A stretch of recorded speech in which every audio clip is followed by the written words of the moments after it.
everyone. Welcome to Briar Haus Writes. I'm Becky Parker, and today my guest is an educator, naturalist, movie maker, poet, and short story writer, Mr. Daniel Snethen. Daniel, welcome to the program. Hi, nice to be here. I'm really excited to talk with you. Daniel, tell us a little bit about yourself, and in particularly your writing journey. Well, I grew up on a little farm and ranch in southern Trick County, South Dakota, on the edge of the Sand Hills, and I was born in 1965.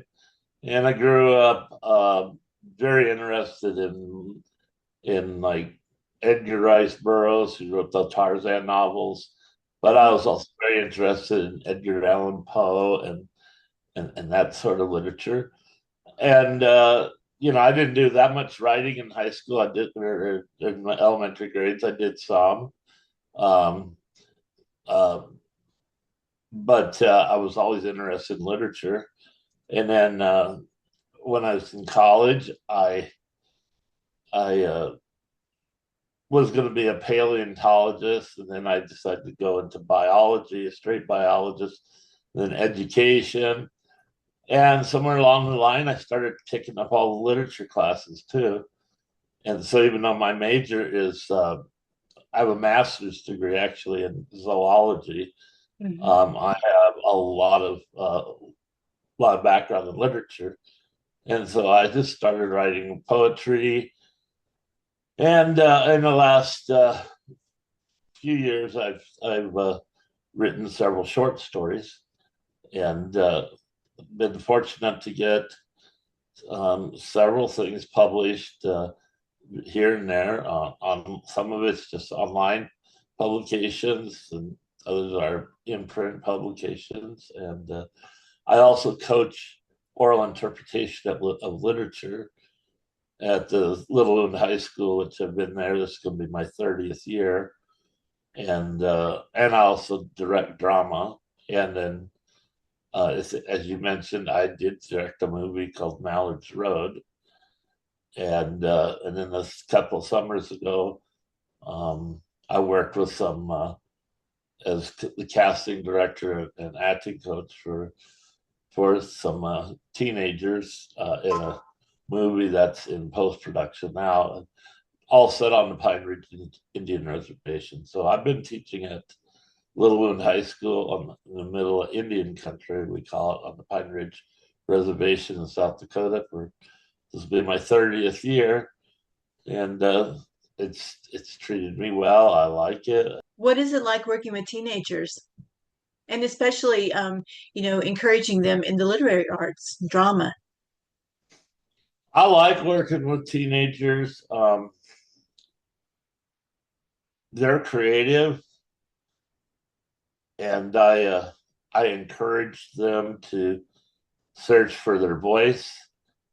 And I want I think everybody has a story that needs to be told, and that's what I'm trying to do, is give an avenue to all my students, an avenue for self-expression through literature and performing arts.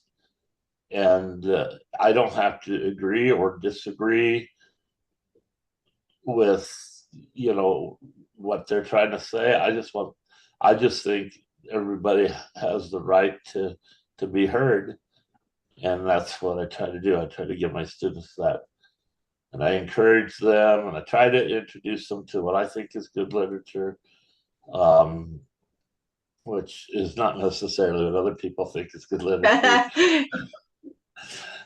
And I spend most of my time, most of my life is spent with teenagers and not so much with adults. So, um, but I enjoy my time with them. And like I said, I started my 30th year. We actually have a play at 2 o'clock this afternoon that I'm directing a couple plays in the Reader's Theater. It's children's theater, and we're doing a Norwegian fairy tale, Night of the Trolls, and a Japanese fairy tale big cat, little man monkey, and I got a little 7-year old girl that's in both plays. Do they surprise you sometimes with what they can come up with their literary efforts? Yeah, yeah. Um, Sometimes they do. You know, as far as like acting and stuff, I'm pretty hands off. I tell them what I'm looking for. I say this is what I'd like to see, but I'm hoping that they will be inspired to do something that I wouldn't think of. And if they do and it seems to work, then I encourage that because they need that be able to be self-expressive. When I work with student writing, I might edit it heavily to begin with, but then I tell them nothing I write down has to be that way. No suggestions I make have to stay that way. And eventually, they get to the point where I don't need to touch their stuff. And, I'm very proud of some of the poets that I've worked with who have gone on to be, I think that they're going to be successful. I read that you serve as VP of the South Dakota Poetry Society and you edit their spring anthology. How do you manage all of your responsibilities concurrently and keep up with your own writing? Well, I'm not editing, but I did edit for about 3, 4 years. The Past Petals, which is the State Poetry Society's magazine, and yeah, I am the vice president. Um, I just try to make time for things, and I try to work. I set aside a block of time to work on one thing and go from one thing to another, and so kind of like in high school with different activities, I try to go as far as we can, and if we get beat, don't advance.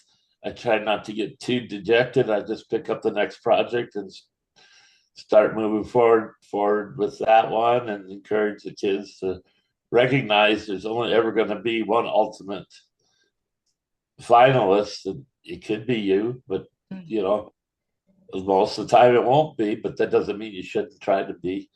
So, but I keep really busy. I mean, I did some research this summer with students. I did a lot of stuff with students. Just got done doing a botany program with 3 of my students, and before that, I had a 3-week biology science, field science program with, and amongst all this, I'm trying to write. I'm trying to do this and that, and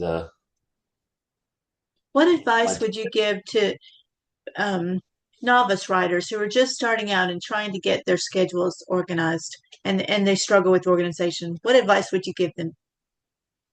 set aside some time, not necessarily every day, but at least every week, that you're going to just try to write something down. And it's okay if it's stream of consciousness writing. You can always go back and revisit it and edit it, but if you don't write it down, it's kind of hard to go back and find that compartment in your mind where it's sitting, because you kind of need something to jolt it. Right. So I would say spend a little bit of time, at least each week, writing stuff down. And then when you find yourself where you have a nice block of time, then take a look at what you got. And the biggest thing is write about things that you know, like things that you experience. Um, if you never experienced it, if you don't see it, it's really hard to make it come across as true when you write about it. Even if you write fiction, I would think you'd want your fiction to read like it really happened. Yeah, like you So a wouldn't want lot, to write about certain places that you've never been. That maybe the landmarks you've got a landmark that's in Venice, but it's really actually in Paris. Is that what you mean? yeah.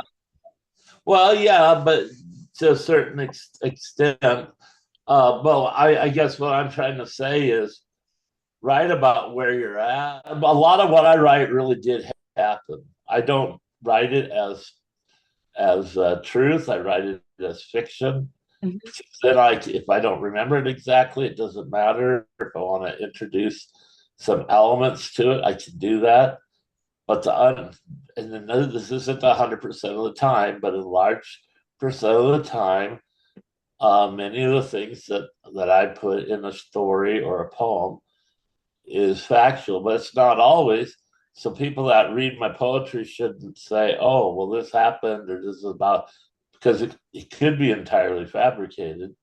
But especially as a young writer, it's easier to write about the things that you really, really do know something about, um, and then you can add elements to it. Ah, good idea. Oh, and speaking of your work, Daniel, would you read some for us? We'd love to hear.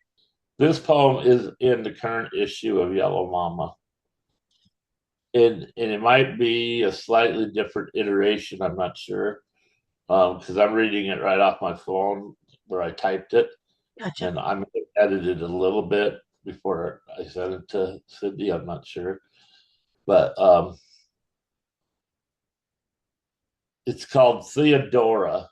And then if you have questions, I'll be glad to answer any questions about this poem because they may raise several questions. It's called Theodora. It'd been several years since I had her in class.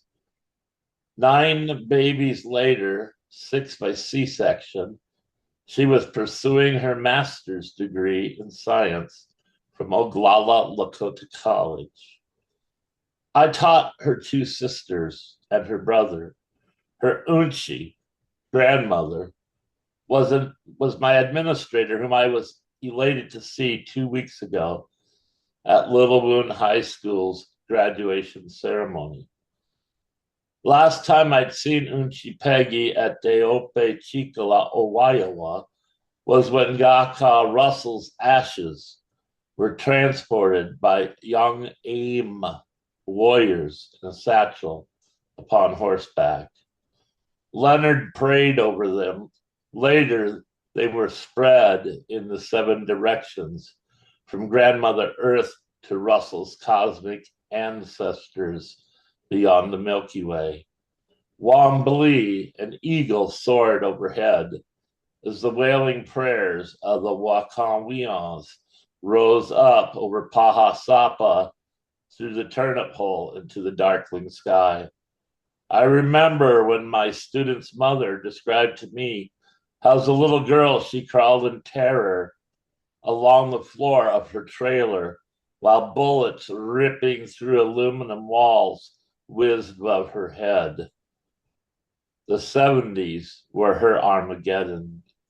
The last thing my former student confided in me sounded absolutely incredulous, nearly made me gasp.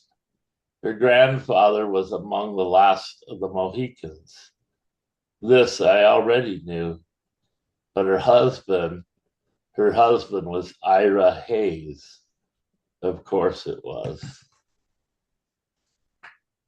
What inspired you to write that?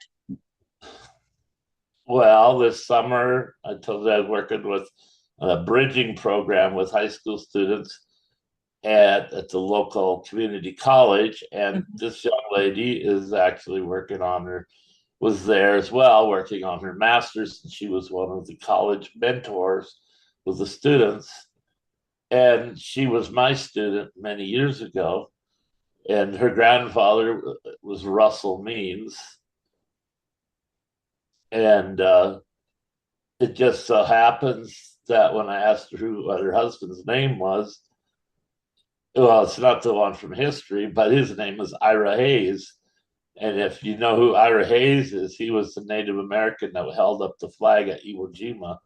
So if you've seen the statue of Iwo Jima, so she married a descendant of that Ira Hayes, who's happened to be named Ira Hayes, which just surprised me. And again, it's interesting. She told me she had 9 kids, 6 of them delivered by C-section. Her mother, I used to work with her. She's the one I remembered as a girl during the 70s, the AIM movement, and the Wounded Knee Massacre. There's a lot of Lakota culture in there about the eagle and the going to the grandfathers beyond the sky. And so for a lot of people, unless you have a background, this might be a poem that's not easily approachable. But if you understand Lakota theology and philosophy, it's I think it's pretty decent. The I think it's Theodora liked beautiful. when I showed it to her. So It's amazing you've captured the story just beautifully. Daniel, would you read for us some more? yeah, I have another one. Not sure who's publishing it. It might be Cindy. I don't remember. I don't think it's published yet, but it's been accepted for publication. And it's called The Half Man, based on an experience I had this summer. So it's mostly true. I might have got something wrong. Well, But it's it's called, interesting about creative nonfiction is that people don't write out their facts because they think they have to be honestly to the minute facts. They forget that you can be creative with the memory. right, right. And I agree. This is called The Half Man.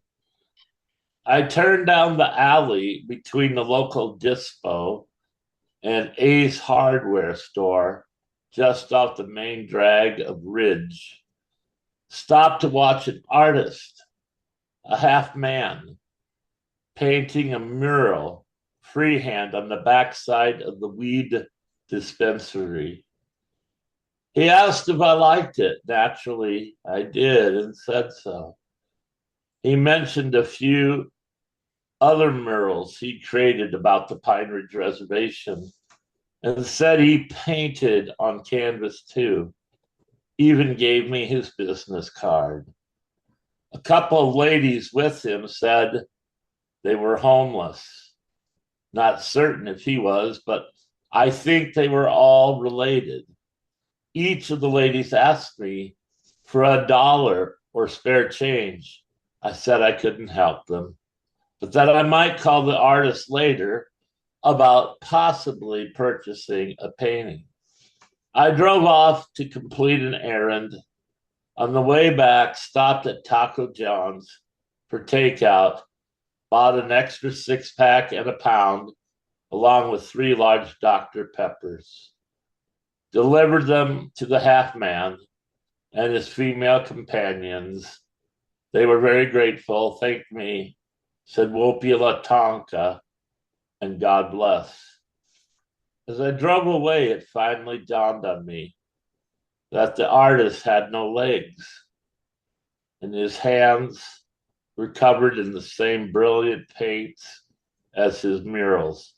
They looked like a fistful of yellow and red lightning bolts over a hand painted hand canvas of royal blue.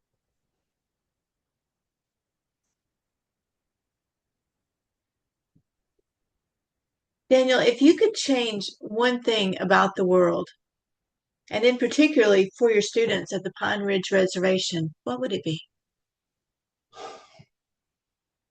I would get rid of hatred.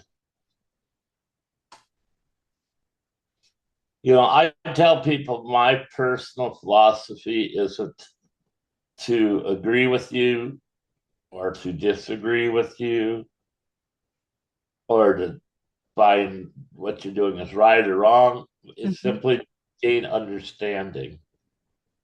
I want to understand you. I want to understand your perspective. I want to know why you are who you are. And then it's my hope that you're consistent with that, you know. And but there's no room for me to judge you. There's no room for me to, I don't expect you to think like I do politically or anything. I just want to accept who you are, where you're at. I want to understand you, and I want to give you that opportunity to be understood. And so, and in that, there's really no room for hate. I don't believe. There's a lot of power in love, more than hatred ever could imagine. Daniel, are you currently working on a project? Problem is, I have a jump drive that has all my stuff on it Hmm. and my mailbox key. And I went from my house to the post office and I didn't have it. And I went back to my house and I can't find it. So some of the projects I'm working on are on that jump drive. So I'm very frustrated. One of them is a collection of, I'm putting together, trying to put together a collection of unpublished Native American indigenous people's writings. And I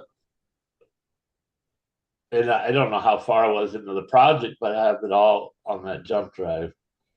So that's one frustration. I don't want to lose that project, but I don't know where I may have to just Start all start over. it. Yeah. And then I don't know. I I don't. I'm not really on any other really writing projects right now, other than I mean, that's the one thing I was wanting to get working on, and I do have the poems.